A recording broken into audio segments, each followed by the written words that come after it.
J'ai eu pas mal sur le podcast de gens qui faisaient du coaching. En général, c'était des hommes. Du coaching en séduction, etc. Notamment parce que forcément, c'est aussi dans ces domaines-là que moi j'ai commencé. Donc, beaucoup de gens qui sont dans le domaine ont tendance à avoir entendu parler de moi et souvent me contactent pour faire des interviews. Euh, C'était quoi, toi, la premier moment où tu as découvert que le coaching en séduction, c'était un truc qui existait? Alors moi, je suis rentrée dans le coaching de façon un petit peu. Je passais par la petite porte, c'est-à-dire qu'à la base, j'étais pas du tout de ce milieu-là et je n'avais aucune confiance en moi d'ailleurs. Et je venais de me faire quitter à 19, à 18 ans par le premier homme que j'avais eu. Ça faisait 3 semaines, je pensais que c'était l'homme de ma vie. Et forcément, je l'avais étouffé et il m'avait quitté en me disant fais quelque chose de ta vie. Et à l'époque, j'étais donc en école de cinéma, hein, je débutais dans ce milieu-là. Et du coup, je me suis dit, ben, puisqu'il faut que je fasse quelque chose de ma vie, je vais chercher un stage. Et j'avais cherché un stage dans le montage. Et par hasard, j'étais tombée sur le coaching en séduction, en fait. Et c'est là où, dans une petite société une petite, parce qu'après, elle a évolué, qui s'appelait Morning Kiss, j'ai débuté en tant que monteuse là-bas. Et du coup, j'ai découvert un peu ce milieu. Je l'avais déjà découvert autour de mes 18 ans. J'avais un petit peu avant mon bac, j'avais entendu parler de ce monde-là, on va dire qu'il y avait des conseils qui étaient donnés aux hommes et j'ai trouvé ça passionnant, mais je m'étais jamais vraiment focus dessus.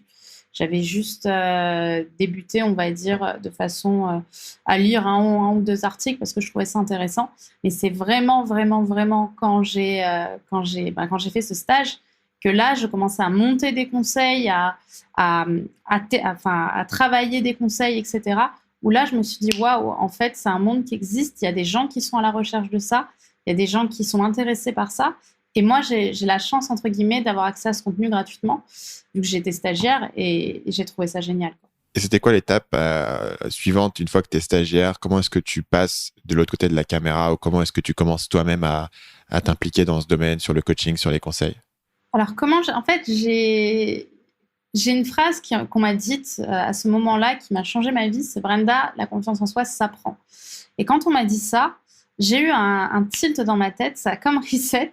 Et j'ai commencé à appliquer donc les conseils que je voyais en montage, mais aussi à proposer mon aide en fait à Alex, qui était le coach, et à lui dire, bah écoute, si tu veux, moi je viens avec toi sur le terrain, je peux donner mes conseils en tant que femme, etc., etc. Et cetera. Et en fait, il a remarqué que j'étais assez pertinente apparemment dans ce que je disais. Et les hommes avec qui on travaillait appréciaient bien ma compagnie.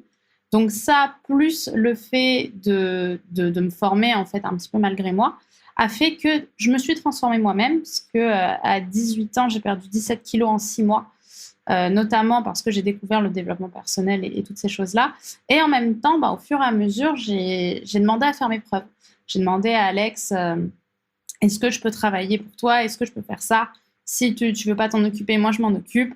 Généralement, je demandais pas grand-chose en retour financièrement. Déjà parce que j'étais jeune, j'avais pas forcément la valeur de l'argent que j'ai aujourd'hui, mais aussi parce que j'avais envie d'apprendre. C'est un domaine qui me passionnait et ça me servait, qui puisait aussi dans mes études de cinéma, puisque j'étais dans la prod, etc. Et qu'avoir du charisme, réussir à regarder quelqu'un dans les yeux, etc., c'est vraiment des choses qui marquent et qui aident beaucoup dans ce milieu, quoi. Et aujourd'hui, tu fais des vidéos, on en parlera plus tard, mais je serais curieux de savoir si tu considères que ton expérience en école de cinéma a aidé pour les vidéos ou non, parce que je suis toujours un petit peu... quand les gens me disent que ton école de commerce t'a aidé pour faire du business en ligne, la réponse c'est non. Enfin, y a pas vraiment de connexion entre les deux. Je me demande si c'est différent ou si c'est la même chose avec une école de ciné. Non, en fait, à la base, en plus, le comble, c'est que je voulais devenir monteuse et j'ai fini mon cursus en prod. Mais non, en fait, je monte depuis que j'ai 9 ans, en fait, des petites vidéos, des petites choses, C'est pour ça que je m'étais vraiment dirigée vers cette voie. Mais en fait, je déteste monter mes propres vidéos. C'est pour ça que d'ailleurs, je compte déléguer ça. Donc non, en fait, ça n'a aucun... C'est vraiment les basiques que je fais sur Première. Par contre, là où la prod m'a aidée, c'est du coup en troisième année en spécialisation, c'est plutôt dans tout ce qui est société, dans tout ce qui est gestion, dans tout ce qui est négociation, où là, on peut dire que ça m'a apporté un plus. D'ailleurs, c'est pour ça que j'ai choisi cette filière, hein, parce qu'à l'époque, j'étais déjà sur Attitude. Mais non, en soi, je peux... À part si vraiment je voulais faire des trucs hyper chiadés, avec des super montages de malades, avec des cuts, des trucs de fou, là, oui, je pourrais dire que l'école m'a aidé. Mais pour ce que j'en fais, on va dire sur YouTube, le fait que ce soit un seul et unique plan, j'ai pas envie d'appuyer sur l'AREA, je préfère appuyer sur les conseils. Là, non, ça m'aide pas, hein. Tu appuies sur un bouton, tu fais un joli cadre et après tu montes très facilement sur Première et d'ailleurs tu pourrais monter sur autre chose, quoi.